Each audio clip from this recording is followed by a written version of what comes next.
Sveiki, sveiki. Ačiū, kad stebit mano kanalą ir prenumeruojat. Ačiū, kad spaudžiat patiktuką. Ačiū, kad komentuojat, kuo nudžiugins mūsų rytojus. Įsirinkit, kaip jūs mėgstat iš šitų keleto kortų. Ir aš jums pasakysiu. Oi, atsiprašau. Ai, nieko jūs tą nepamatėt. Tai va, pradėsim nuo šitos pusės.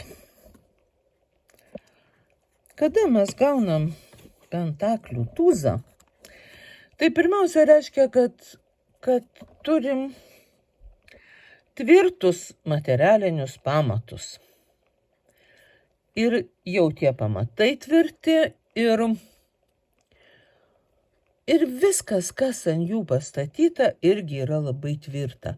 Tai reiškia, kad jūs puikiai susitvarkę savo tokį finansinį gyvenimą, viskas ten tvarkoj, pinigai ateina nuosekliai, jų visada yra ir dabar dar atsiranda kažkoks naujas šansas jų gauti dar daugiau.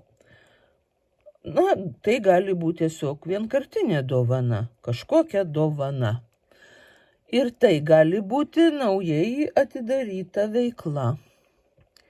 Ar kažkoks finansinis planas. Ar gal jūs norit nusipirkti kažką labai naudingo, kas jum tikrai bus naudinga, kas neš naudą. Ir ta nauda gali būti tiek materialinė, tiek tokia moralinė, kai kažkoks jūsų daiktas jau buvo pasenęs morališkai, jums blogai veikė, dabar jūs įsigijat naują, brangesnį galbūt, nes jūs galite jį įsigyti ir jis jūs džiugina savo gerų veikimu, greitumu, tylumu, gražumu. Va, arba taip. Ir tada dar. Tai ne tik kažkas naujo, kas iš viso yra nauja, bet taip pat ir kažkas iš atnaujinto. Materialinio, finansinio. Tai gali būti mintis apie naują remontą. Vonios, miegamojo. Ar kažko dar, kam jūs turit ir jėgų, ir lėšų, ir jūs tai jau džiugina iš pat minties, kad jūs tai padarysit. Tai visiškai finansinė, materialinė korta jums atsivertus. Bet ji tikrai jūs nudžiugins, jūsų jausmai čia bus paliesti puikiausių būdų, puikiausiai nudžiuginti, puikiausiai pralinksminti.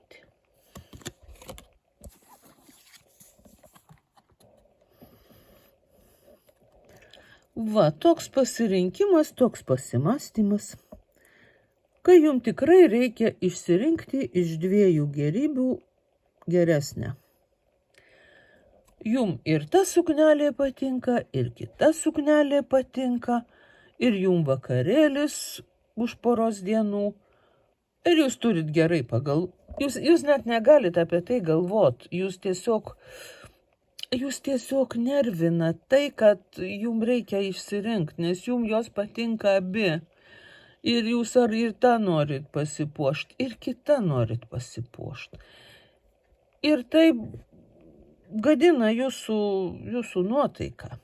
Tai va, jūs turėsit rasti savyje jėgų. Na, peržiūrėkit kitą garderobą. Ten gal kažkas su kažkuo labiau dera. Čia aš kaip pavyzdį paėmiau.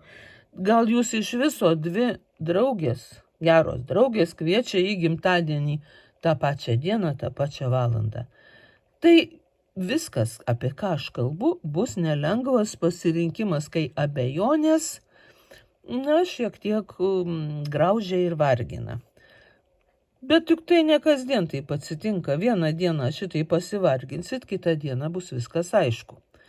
Ir dabar jūs rasit išeitį. Jūs kažkaip, jūs pasirinksit geriausią variantą. Abejonės čia net nėra. Ir viskas.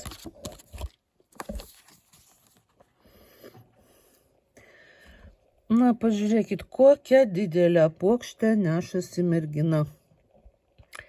Tai gėlės, tai puiku, bet tai sunku nešt. Va, net sviruoja mano aparatas. Jum reikės kažką labai sunkaus nuveikti. Na, gal jūs tikrai nenešit jokio svorio ar sunkumo. Tai gali būti kažkokios ataskaitos, kurias reikia padaryti. Tai gal kažkas buvo nesutvarkyta ir reikia sutvarkyti. Žodžiu, kažką jums reikės padaryti labai sudėtingo ir labai visai greitai. Kaip jums tų darbų prisikaupė, kaip jums tų reikalų prisikaupė, dabar aš jau neatspėsiu, bet jūs turėsit per tą dieną viską padaryti, viską parsinešti. Jūs dirbat savo, jūs darot savo, jūs nešat savo ir tai puiku ir bus jums atlyginta už tai.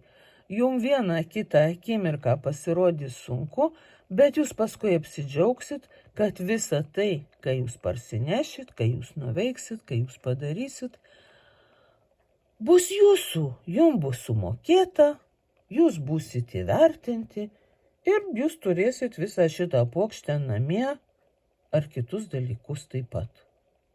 Tai būtinai jūs nudžiugins galų gale.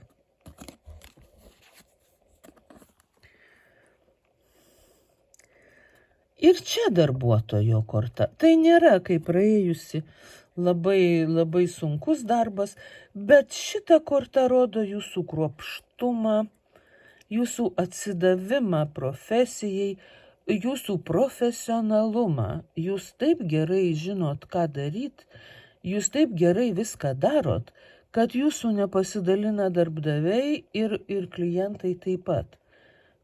Dėl jūsų darbo, jūsų dirbinių stovi eilės ir jums visi už tai gerai moka. Ir jums tas darbas teikia pasitenkinimą. Gal jūs net nepavargstat, gal jums tai patinka jūsų veikla, kad jinai jums kaip hobis, kaip poilsis. Arba jūs rytoj, taip, gal ir ne kiekvieną dieną, bet jūs rytoj taip pasinersit į savo darbą, į savo mylimą veiklą, kad jinai jūs džiugins visą dieną. Na, tikrai yra puiku, kai jūsų darbas jūs džiugina. Čia jau tikrai ypatingas atvejis. Ir jeigu kas nors džiugina, tai puiku.